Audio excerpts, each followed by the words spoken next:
kindly for joining us on the I Love CVille Show. We have a wild show lined up for you, ladies and gentlemen. A wild show. The student-led UVA guide service organization that gives admissions tours and historical tours at Thomas Jefferson's University. In a guest column in the Cavalier Daily, the student newspaper of UVA, made a shocking announcement. The heads of the guide service have officially divorced themselves from the University of Virginia and its administration. They announced in this guest column that they will give unsanctioned historical tours on Thomas Jefferson's University and highlight historical elements about the university without the oversight of the administration. They will give historical tours based on history and their interpretation of said events, and they will not do it in conjunction with the university anymore. They've done all this despite currently being in timeout, in purgatory, and a suspended state by the administration. My, oh my, what a wild story. We now will have UVA students walking on UVA-owned dirt and UVA-owned land, weaving in and out of UVA buildings and giving their interpretation of history at the University of Virginia, despite the University of Virginia itself telling said students, you cannot do this and you're suspended. This is like when a kid behaves poorly in high school and that kid gets in trouble for fighting or doing drugs or doing some kind of nefarious behavior within the hallways of a high school. The principal then suspends the kid.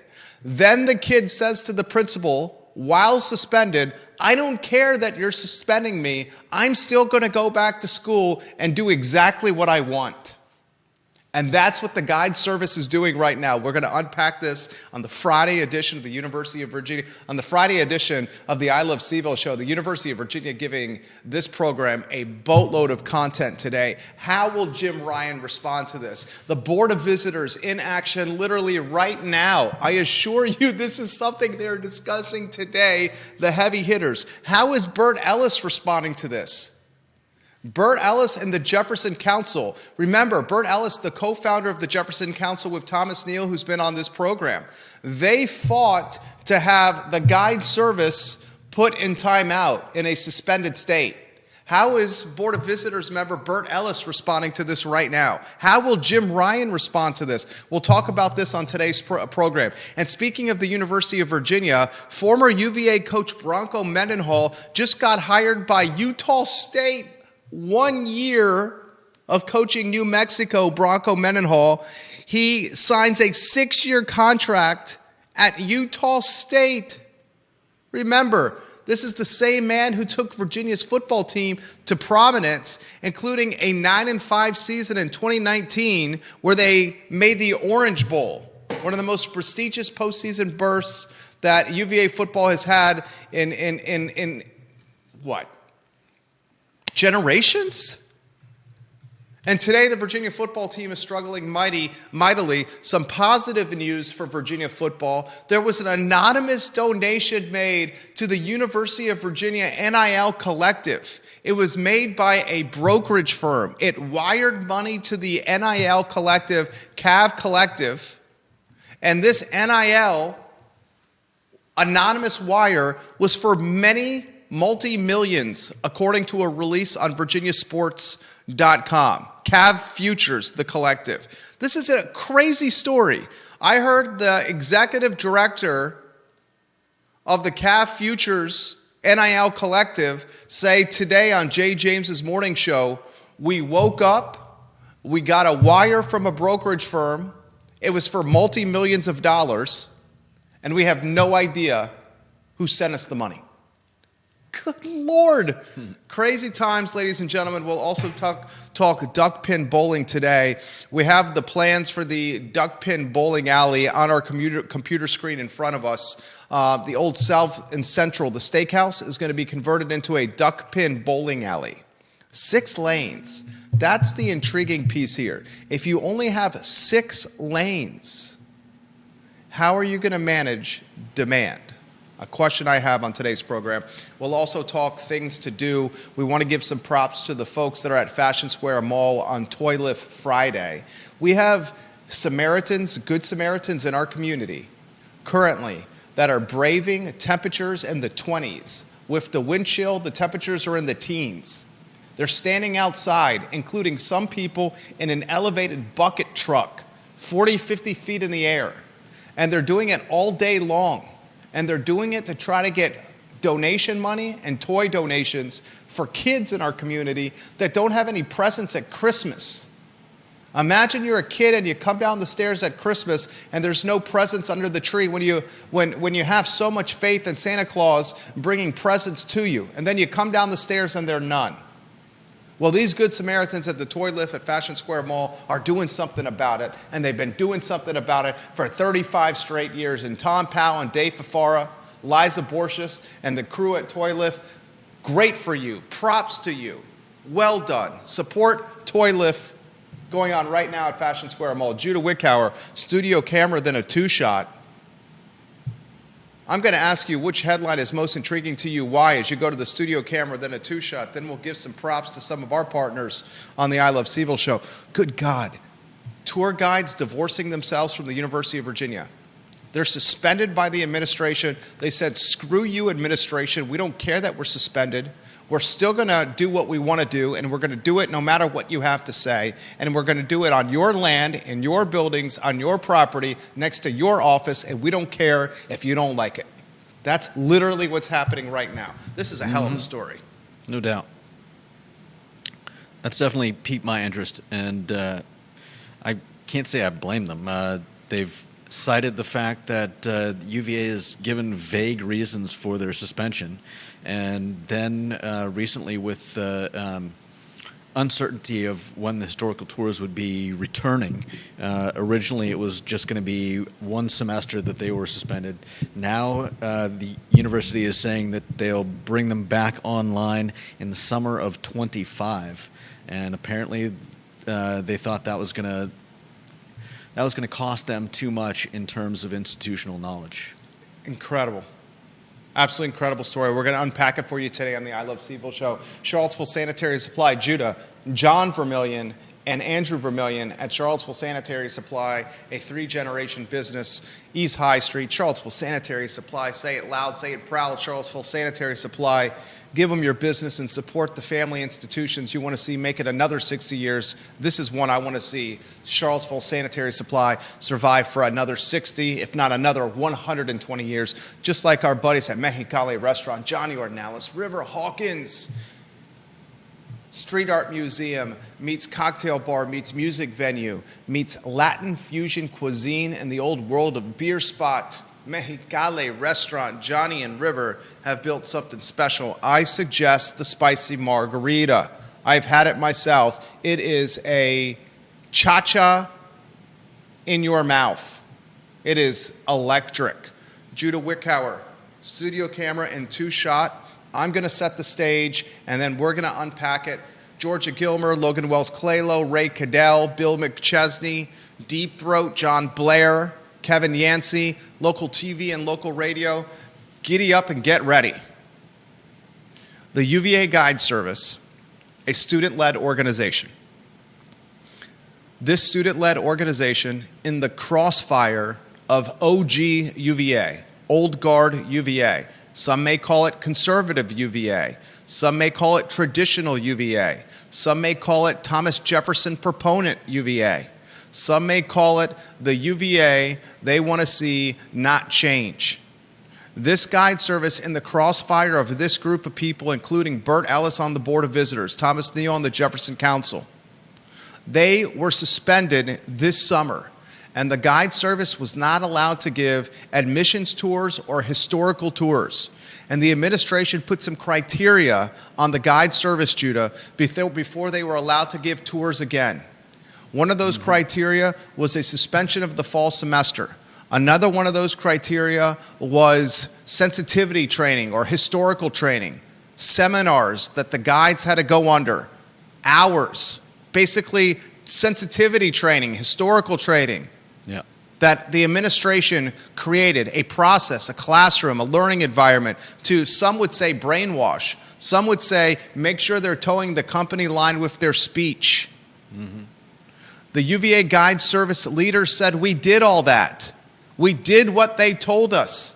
And then shockingly, they surprised us by saying, hey, your suspension is not just for the fall semester anymore. Yep. It's going to be for the spring semester as well. You're not going to be able to give historical tours anymore, at least not until the summer at the absolute earliest. And then, how do the guides respond? Well, they respond this way. We know we're suspended. We know you told us we couldn't do this. We know you own the land. We know you own the buildings. We know we're at a school where you are the administrators and we're the students. Mm-hmm. But you know what? Damn it, we're going to do what we want.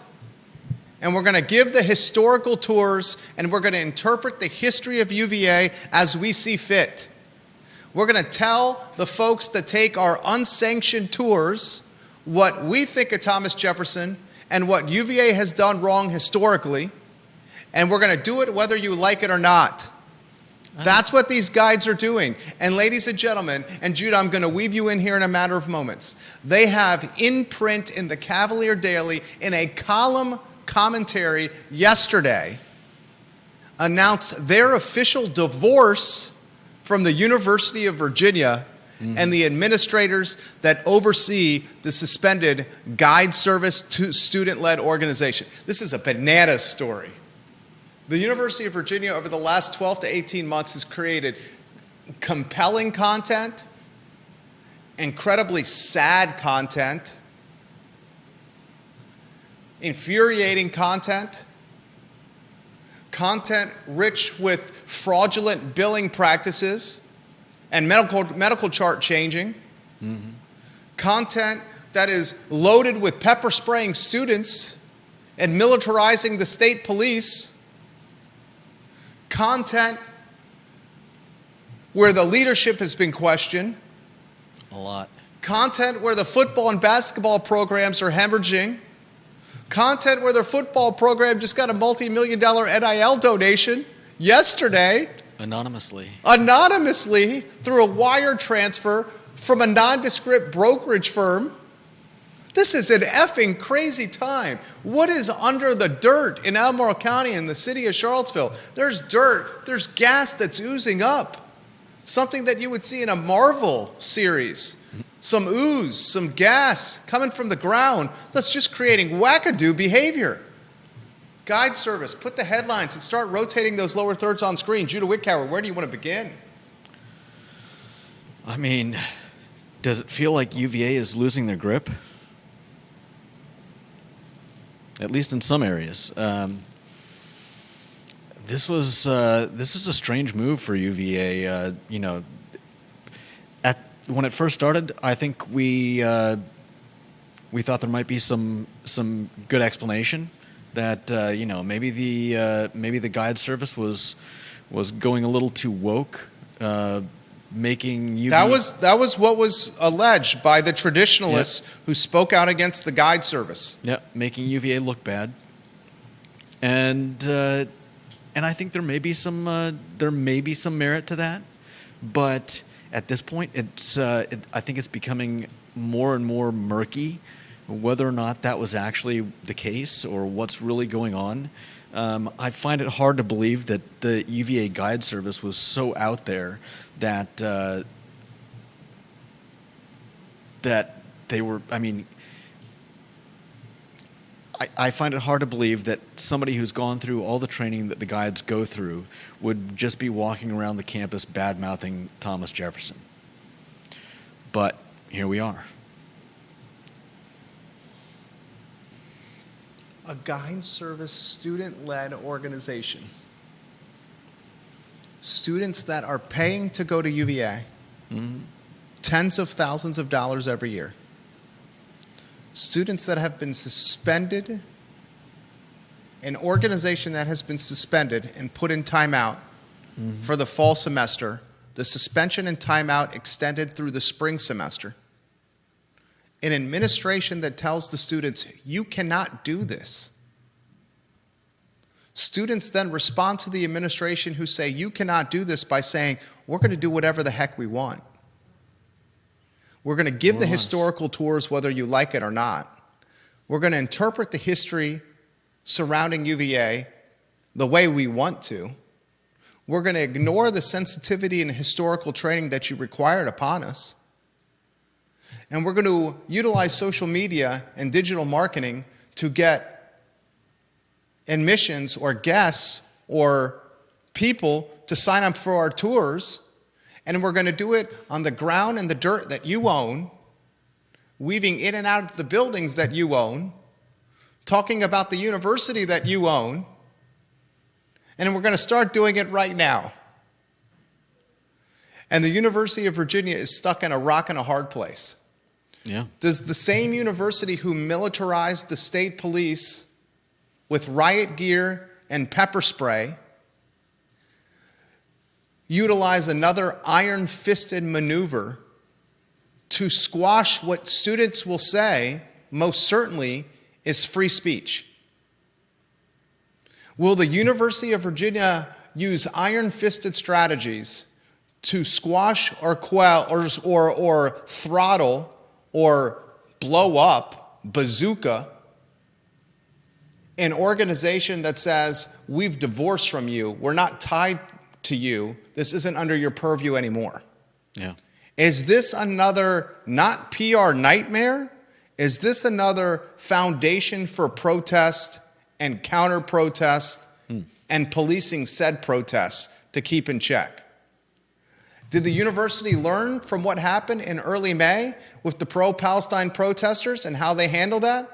Will the University of Virginia do anything from a PR standpoint now that this has been in writing in the Cavalier Daily with the column that's going viral?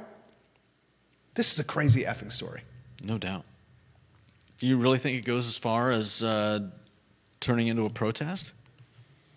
If the University of Virginia tells the student-led volunteer, they are volunteers and not being paid. Mm-hmm. If the University of Virginia says to the volunteer student-led organization, you cannot exercise your rights and give historical tours, even unsanctioned ones, are the tour guides going to just go trot into the sunset without any counterpunch?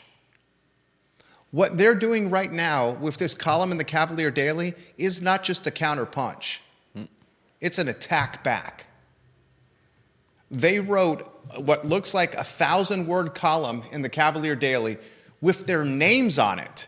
These guys, and I respect it. This was my beef with the UVA Physicians Group with the anonymous 128. They did not put their names on it for fear of retribution from higher-ups at University of Virginia. They had fear. They didn't put their names on it. To be fair, those were people with jobs. They weren't just students who potentially could go to a different college. These students are paying to go there. They risk suspension or expulsion. Does the University of Virginia utilize the honor code in some capacity to punish these students? Well, that's also in the news. If they do, how long is it going to take for them to get seen? Let them know what's in the news about the honor code as you're rotating the divorce. In fact, this divorce lower third is pretty damn good. Mm-hmm. If I do say so myself. Fantastic headline writing right there, Judah Wickhauer. The honor code news. They are looking to reassess the bylaws of the honor committee in order to hopefully shorten the amount of time it takes to bring an honor case to be seen. I believe right now the average for a case to actually come before the honor committee is something like 79 days. Absurd. Yeah. 79 days. And we saw this with that's more than half a semester. Yeah, and we saw this with the pro-Palestine protesters. Yeah, waiting to get their cases heard through the summer when they were supposed to be getting their diplomas and looking for jobs, and pretty much held in limbo, waiting for the cases to be seen. I want you guys to understand what has happened in the last year alone at the University of Virginia, okay? Are you ready for this? And I'm literally going to try to do this on the fly off the top of my head. Are you ready for this, Judah? Mm-hmm. Fraternity in Greek life is systematically, did I say the word wrong? You always hold me accountable on this. What? Is being dismantled. They are trying to dismantle Greek life at the University of Virginia. In one case, you had one of the deans that oversees accountability with fraternities and sororities interrogating an undergraduate to the point of threatening his expulsion, stripping him of his ROTC scholarship, and scarring and stigmatizing him for life and saying, this will follow you. I can scar you and screw you for life. This student had a secret recording during this interrogation that was leaked and then highlighted by the Jefferson Council. In other cases, the University of Virginia has utilized pledging activities like carrying a pledge pack or doing wall sits and push-ups and sit-ups as such horrible behavior that the fraternity's charter was being held was being revoked. Yeah. You're seeing this year alone. And then on top of that, telling them that an off-campus house can no longer be used by particular students. Yeah. Telling them that the students at the fraternity cannot then move off grounds and live together in the same house. It's absolutely bananas. That's happened in this calendar year. Also in this calendar year, the pro-Palestine protest on grounds by the chapel, that's peaceful for the entire period, turns unpeaceful because of the use of tents. Because of tents. President Ryan calls in the state police, who acts in militia fashion with riot gear. The state police pepper spray students. Arrests were made against the students and protesters. All those charges eventually dropped. Makes national news. Jim Ryan looks terrible for utilizing the state police as his pawns. Yeah. Also in the same calendar year, 128 anonymous doctors at the University of Virginia write a letter, multiple letters, alleging a laundry list of very sketchy behavior, including, most notably, fraudulent billing charges, billing patients for stuff they did not need so the hospital system would make the most money possible, and the changing of medical charts to maintain the rankings or the performance standards that the hospital system is using in its marketing collateral. Yeah, nuts. This is all happening at the same time where people are questioning the honor and the credibility of the CEO of the health system and the dean of admissions of the medical school, challenging Jim Ryan again. This is all happening at the same time that Glenn Youngkin has control of the Board of Visitors with his new appointees. This is all happening at the same time where everyone in the community wants the audit report of the mass murder with the 3 football players released. We're told that's coming out in February. I was just going to say, how many investigations are currently ongoing that they're not releasing the audits for? How many reports are not being released? We're told the mass murder report's coming out in February. This is all happening at the same time that Tony Bennett announces his shocking resignation from the men's basketball team a mere few weeks before the season starts. This is all happening at the same time that Tony Elliott's football program is losing more than $1 million per home game. All happening at the same time that Tony Elliott said he will not make any staffing changes on National Signing Day. All happening at the same time that some anonymous donor made a wire transfer from a brokerage firm to CAF Futures, the name, image, likeness collective, that said on the morning show with Jay James today, we have no idea who made this donation, but now with this multi-million-dollar contribution, we can be a major player in the transfer portal. You want to hear something bananas? If you want to get a quarterback to come to your school with football, a legit quarterback to transfer into the University of Virginia, you have to pay him somewhere between $1 million and $1.5 million. Damn. A college quarterback that's legitimate to transfer to your school, $1 million to $1.5 million, you have to pay him to get him. It's crazy. This is a bananas time. Mm-hmm. And that was just this calendar year. Mm-hmm. Just this calendar year alone. The gift that keeps on giving. The goose, the golden goose. A content creator's dream. Viewers and listeners, let us know your thoughts. How does the Board of Visitors respond? How does Jim Ryan respond? Mm-hmm. Will the students face sanctions? What will those sanctions look like? And if they do face sanctions, how will they respond to said sanctions? How will it be spun? I mean, I find it hard to believe that this would happen, but will the university start suspending students on the historical tours? Do they not have to? If the University of Virginia does nothing, after suspending the group, and the group says, we don't care that we're suspended, we're going to do what we want, and we're going to do it on your property, and we're going to talk about your company, and we're going to do it while walking on your land, in and out of your buildings, and the university does nothing to curb that behavior, is that not the onset of lawlessness? That may be a little strong. How is that not the onset of lawlessness? If you get in a fight in high school, or you get caught smoking the chiba, the hippie lettuce. You're likening... If you get caught smoking the hippie lettuce in the bathroom at the high school and you get suspended and you're told you can't come back, and then you come back the next day to smoke the chiba on the toilet, in the hallway, in the bathroom, and the principal doesn't do anything about it, that's lawlessness. Ain't this lawlessness? Are they... Let us know your thoughts. Why don't you think that's lawlessness?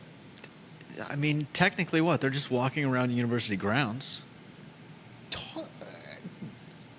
Interpreting university history as they see fit, despite being told they cannot do that. Isn't that trespassing? Albert Graves, if UVA places a trespassing warrant against the group and the group participants, there will be no tours.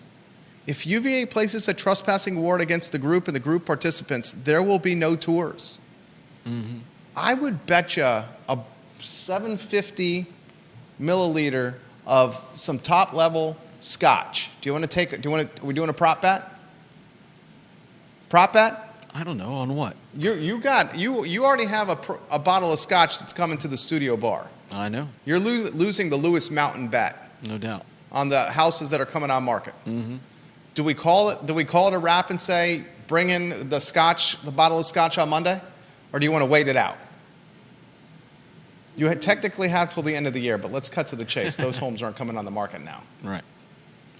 Another prop bet. If a trespassing, as Albert Graves says, warrant is placed against the group and the participants, a no trespassing order. Mm-hmm. Do you think that group will obey the no trespassing order? It's a lot of ifs. That's one if. If the university tells them they can't trespass, Yeah. then, I mean... Will they just listen and do nothing? It sounds to me like they're ready to take this as far as it needs to go. It sounds like they're ready to stand and fight for this. So, who knows? Maybe it does lead to a protest. Bingo. That's my prediction. Could be. Does it lead to a protest? And can UVA afford another protest? I was just going to say, maybe they're banking on UVA saying, "Look, we've had enough bad press recently that maybe we rethink our strategy on this." I'm tempted to go on one of these tours and just listen in on what's going on. We should absolutely do that. Is it really that bad? Jeremy Wilson says this. He's been watching the show and commenting lately. Jeremy Wilson, we appreciate your viewership and listenership. If you have hurt feelings because of Thomas Jefferson, then you have personal issues, and ask the question, why are you at UVA to begin with? That's a good question. I've asked that question so many times. I think it's a very legitimate comment. If someone has legitimate beef with Thomas Jefferson, and Thomas Jefferson owning slaves, and we know Thomas Jefferson has owned slaves. If someone has legitimate beef with Thomas Jefferson and the fact that he had sexual relations with at least one slave that we know of, why are you choosing to apply and go to the University of Virginia? Yeah. No, help make it make sense. I don't think it makes sense. I think if, and this is the if, because I've never actually been on one of these tours. I don't know. I've been on these tours, but when I took these tours, it was when the tours were about as vanilla as you can find. So I don't know what they're saying. I don't know how inflammatory it is, but I think for some of these people, again, with the caveat that if they're really going that hard and heavy against Thomas Jefferson, then I don't know. Maybe there's some desire to justice through understanding. Like justice through understanding. I don't know. I mean, we're trying to get into the mindset of people that we don't think like. Are they trying to be a change agent? Possibly. If I enroll at the University of Virginia and I spend $80,000 of my mommy and daddy's money to come to school in Charlottesville, I am going to be the change agent and whitewash the history that is Thomas Jefferson or shine a spotlight on what he did to Sally Hemings. I am going to be the person that changes the narrative. Mommy and Daddy give me $80,000 a year to go to a university where I have absolute disrespect for the I mean, is that what they're thinking? It could be. I don't know. Crazy times. Yeah. Bill McChesney, the mayor of McIntyre. I've said it before. A group of visitors from a car club came here several years ago and stayed on the grounds of the business school.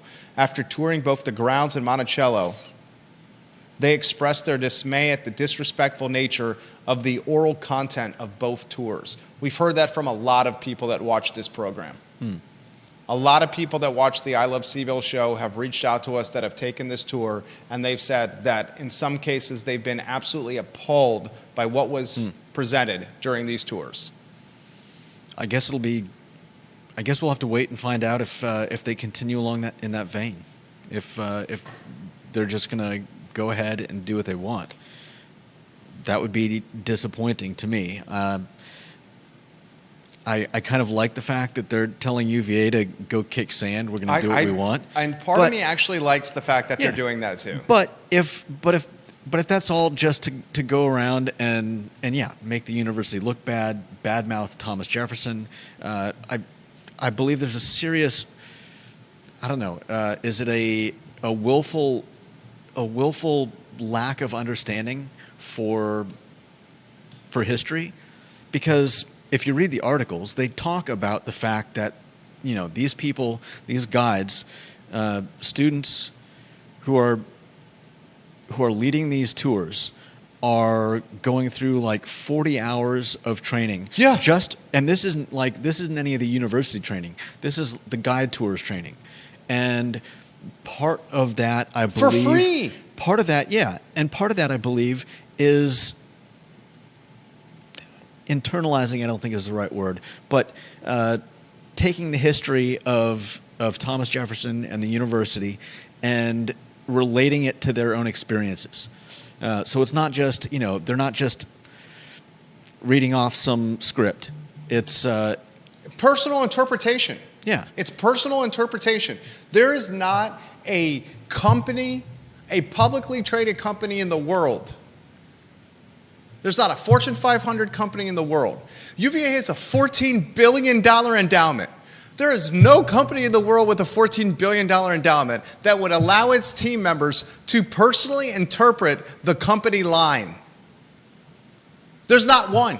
Right. There's very little companies in Charlottesville, Virginia that are small businesses that are on West Main, High Street, Preston, South Street, Water Street, the downtown mall, the corner, you name it, that would allow their employees to personally interpret their business. Mm-hmm. And this is what's happening here. Students, in some cases teenagers, are personally interpreting the history of the University of Virginia and what is oftentimes the first impression that families have of said university. This is a very good comment from John Blair. John Blair routinely makes this program better.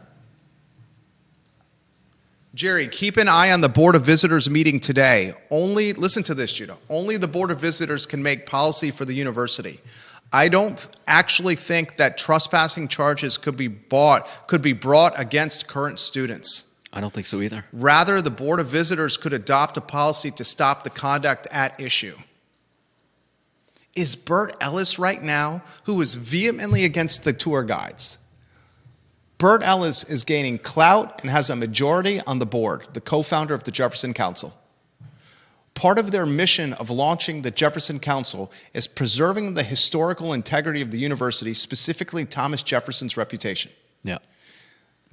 The Jefferson Council had the tour guides in their crossfire.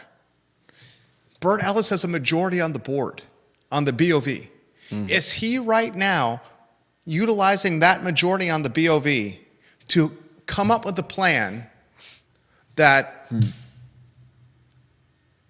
drops the proverbial hammer, atomic bomb on the volunteer tour guides?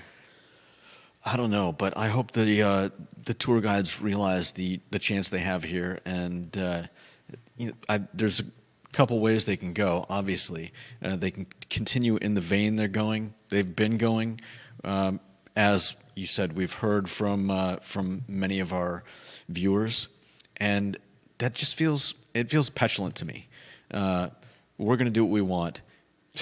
This is a crazy story. And we're going to, like I was saying, I understand interpreting history to relate it to your own experiences, but without an understanding of that history being a part of history, it's in the past, it was a different time, it comes across as a little bit childish. And so I'm hoping that they'll, tone things back to start doing what they're supposed to be doing if they're serious about this. Crazy times. Let's see how Jim Ryan responds. Let's see how the BOV responds. Let's see what the administration does next. Is this another PR conundrum? And speaking of the University of Virginia, if you missed this breaking news, someone wired multi-millions in donations to CAF Futures, the Name, Image, Likeness Collective, yesterday. It feels a little bit like a statement. Yeah, you know what the statement is, right? Fine, I'll do it. No, the statement is this. I back Tony Elliott, the head coach, who's on the crossfire of getting fired. You think that's what the statement is? I think this multi-million, you don't do this multi-million NIL anonymous wiring unless you want Tony Elliott to be the guy. Because this is a tailwind for Tony Elliott saving his job. Now Tony Elliott can say, I'm ready to go. Kevin Higgins agrees. The donation was as much about supporting Tony Elliott as it was being competitive with NIL. He says, if I had to guess, it's a local donor with a history on the field at Scott Stadium. I'm very curious of who the donor is. Yeah. I'm curious if the donor is Paul Tudor Jones. He made the donation, Paul Tudor Jones, who earned a BA in economics from UVA in 1976. He donated $35 million of his personal funds for the construction of the John Paul Jones Arena. He named the arena in the honor of his father, John Paul Jones, a 1948 graduate of the UVA Law School. I'm curious if it's Paul Tudor Jones who made this donation. Just out of curiosity. I'm curious if the donation was a former standout on the football field. Maybe like a Chris Long. I don't know. Chris is an extremely wealthy guy. At one point, are you so wealthy enough that you don't mind making multi-million-dollar donations via anonymous wire? One of the reasons it may not be Paul Tudor Jones is because when he made the $35 million donation for the basketball arena, he wanted his last name on it. And this is someone who's doing it legitimately anonymously. Yeah. Very curious who this is. Unbelievable. And speaking of football, former head coach Bronco Mendenhall today, it was announced that he's the new head football coach at Utah State. And speaking of football, Jason Beck, formerly an assistant coach on the UVA team under Bronco Mendenhall, has been hired as the offensive coordinator at the University of Utah. So Bronco Mendenhall has been hired as the head coach at Utah State. He coached UVA, head coach. Former assistant coach Jason Beck has been hired as the offensive coordinator at Utah. All those guys came to Charlottesville, to UVA from BYU, Brigham Young University. They wanted to get back to Utah. I guess so. Congratulations, gentlemen. And boy, are you missed here in Charlottesville. And a couple of last items out of the notebook. I'll close with this. The plans are out for Duckpin bowling if you want to get that lower third on screen. 6 lanes, Judah, for Duckpin bowling. I mean, we had to know that I know it wasn't going to be as big as the bowling alley on Route 29. A 25 or 30 lane epicenter. I get that. Mm-hmm. But 6 lanes? We'll have to see. How is 6 lanes going to handle demand on a Thursday, Friday, or Saturday night, or on a weekend? We won't know till it opens. 6 lanes of Duckpin bowling at the Old South and Central location. God, what a show. What a show. If you're looking for a weekend activity, I suggest Winter Wonder at the Boar's Head. It is a magical light tour. Mm-hmm. A magical light tour worth every penny. For Judah Wickhauer, I'm Jerry Miller. That's the I Love CVille Show. So long.